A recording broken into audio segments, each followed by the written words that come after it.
Israel पर ईरानी missile हमले को 48 घंटे से जायद गुजर चुके हैं, मगर अभी तक इजराइल की तरफ से मुकम्मल खामोशी है। इजराइल लेबनान और गजा पर बमबारी जारी रखे हुए है, लेकिन अभी तक ये वाज़ेह नहीं हो रहा कि इजराइल ईरान के हमलों का कैसे जवाब देगा। साहब, पाकिस्तान ने फैसला किया है कि ऑल पार्टीज कॉन्फ्रेंस बुलाई है फलस्तीन के लिए।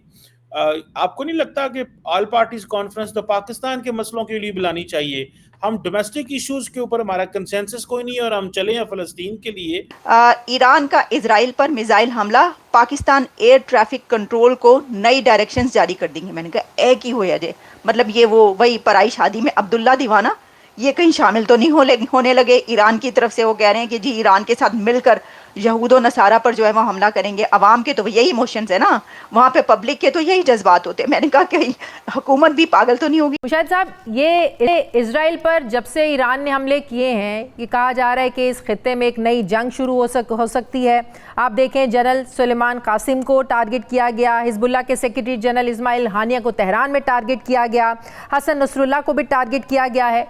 इसराइल तो आहिस्ता आहिस्ता अपने टारगेट्स को अचीव कर रहा है। जॉर्डन के फॉरेन मिनिस्टर ने आज बड़ी इंटरेस्टिंग बात की।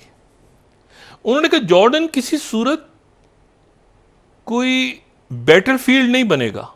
ये उन्होंने बात लेबनान में कही प्रेस से बात करते हुए। फ़लस्तीनी अवाम की मज़ाहमत जारी है जुल्म और बर्बरियत के बावजूद। लबनानी अवाम के मज़ाहमत जारी है जुल्म और बर्बरियत के बावजूद। यमनी अवाम की बर्बरियत भी जारी है और पहली दफ़ा आपने देखा कि ईरान ने बराह रास्त जवाबी कार्रवाई की है, और वो कार्रवाई ऐसी की है कि डायरेक्ट हिट किया है उनके बैलिस्टिक मिसाइल्स ने मोसाद के हेडक्वार्टर तल अवीव के अंदर।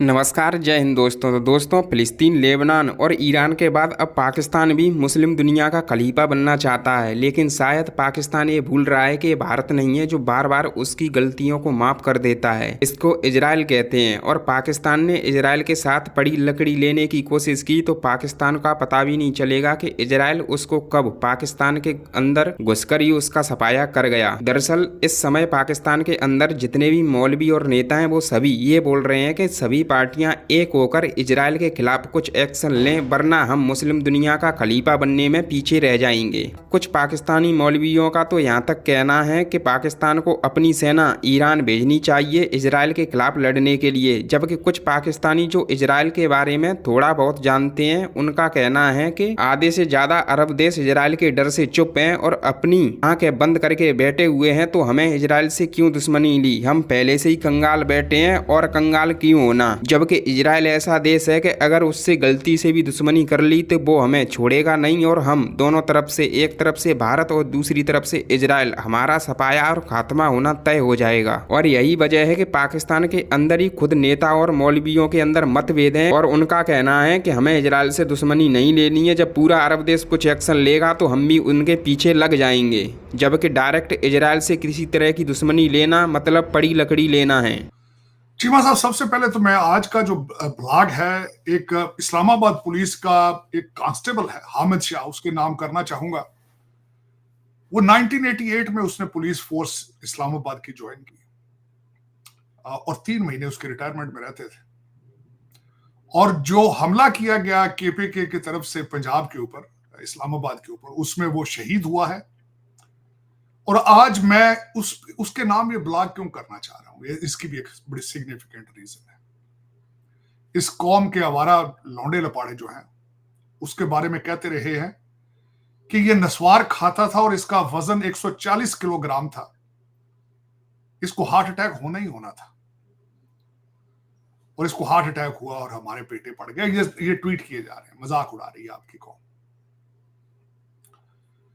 अगर इनके ट्वीट देखे जाए चीमा साहब, तो मैं आपका कोई मुस्तकबिल फोरकास्ट नहीं कर सकता। इसके बारे में कुछ राय है कि इन्होंने इसको अगवा करके तशद्दुद किया, उसके बाद वो जख्मी हालत में फेंक गए और वो पिम्स के अंदर Pakistan institute of medical sciences में वो बेचारा फौत हो गया।